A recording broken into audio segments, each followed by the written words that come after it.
हाँ, मैं मगरिब के बाद सर धो रही हूँ शायद। हाँ तो बस फिर ये खुद ना खुद करो ना। ये रहा। तो मैं लाभ सबको कहता हूँ कि मगरिब पे औरतें ना धोएं, ठीक है ना। मगरिबी का टाइम क्यों मिलता है धोने का? क्या दिन में क्या पानी बंद हो जाता है या पानी के मना कर देते हैं? क्या चक्कर है? रात को धो लें या मगरिब के टाइम ना धोएं? नहीं नहीं, मगरिब के टाइम नहीं, मगरिब के मतलब तकरीबन आधे घंटे बाद। घंटा दे दें इसको। ठीक है। ये चीज़ है।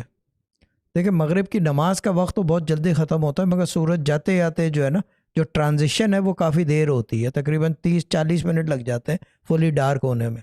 उसके बाद करें जो कुछ करना है। ये एक प्रोबेबिलिटी हो गई।